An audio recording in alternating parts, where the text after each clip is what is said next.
Greetings, it's Bravo, yours truly, with you once again for another outdoor tarot reading.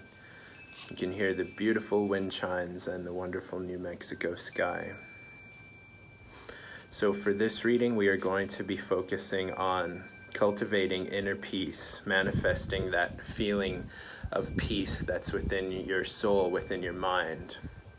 And right away, the tarot is pointing out that so much of what takes away our inner peace is our thoughts and our running thoughts in our mind. And so these thoughts can point us to isolation. They can make it feel as though life is a burden, and then make it feel like we're fighting. And what it points out about these thoughts is that we think that they're right. We believe the thoughts. And it's one thing to have these thoughts and to witness them as they're in movement through the mind. That's fine. But when we identify with these thoughts and we follow them, they become our reality. So the advice for changing that is to realize that darkness and cataclysms, the tower, that these things are here to awaken us from this dream of watching our thoughts and believing them.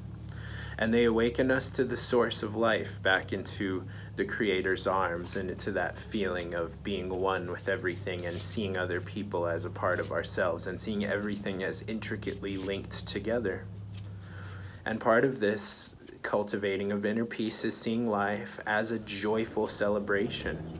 So much of times we see life as a burden. As I said, the three key words here for the way that our thoughts are processing the world are seeing it as a burden, something that we carry around that weighs us down like gravity. And gravity can either weigh us down, or gravity can help strengthen our muscles and make us stronger. So this is the metaphor of gravity right here. Our thoughts isolate us, and our thoughts put us in a duality of fighting against things.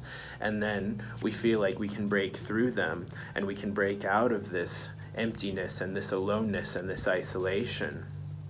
And we think we can do it with thoughts. It's one of those paradoxes.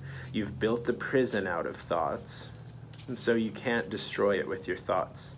So the advice is transcendence, to go beyond the thoughts into actual transformation, potential, possibility.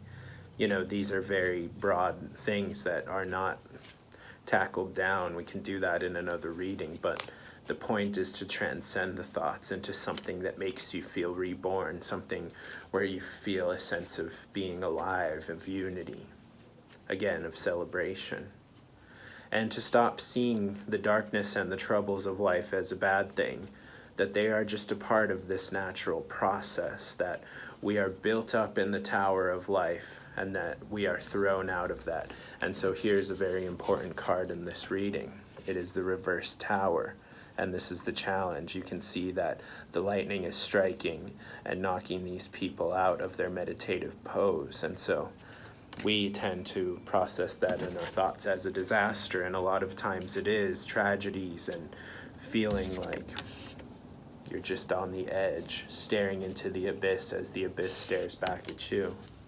And we feel as though we can break through that. But the point is, we cannot break through that with our thoughts. Our thoughts are what got us there. Our processes, our cognitions, the way that we break through that transformation. Now this is the death card in the regular tarot, but here in the Osho Zen tarot, this is the card of transformation. You can see that this is a similar figure to the reverse tower, that this character is rising above, out in space, unattached. It's not about thinking, it's about feeling, it's about transcending, it's about movement, going beyond.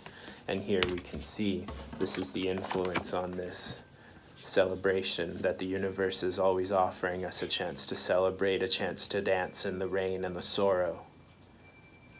But we continue to choose the mind. We continue to choose to identify with our problems, and the universe will continuously get worse if we do this. This is why there's so much disaster right now. Generations and generations, lineages of people who are identifying with their thoughts. People who are lost in selfish thoughts and obsessed with their troubles, and I'm guilty of this as anyone. This obsession with troubles, obsession with pain, trying to solve it, Doesn't work that way. Rising above, breaking the chains, transcending and getting back to the source, back to the root. And again, a lot of these readings will have the similar message, because this is what this specific deck is bringing right now, and this is what the tarot and the universe are bringing right now, that we have become lost from the Creator, we have become lost from true connection with others. And so we can see with the various cataclysms that are coming right now, this is a test. You can either continue to be isolated from yourself and others, or you can learn to reunite and back into that game, back into that oneness and joy. And of course, why would we choose the opposite? Why would we choose to continue to struggle? Because we've gotten accustomed to it, because it's familiar to us. And if you're struggling through it, that's actually a good thing, but even that struggle can become addictive. And so we constantly must learn to listen to our thoughts and not follow them, and say, okay, you have a message for me, I will listen to it. But then also transcend that. Feel the feelings, hear the thoughts as though you're listening to a song, and then let them go, step above them. Thank you for listening to my reading. I hope you enjoyed it.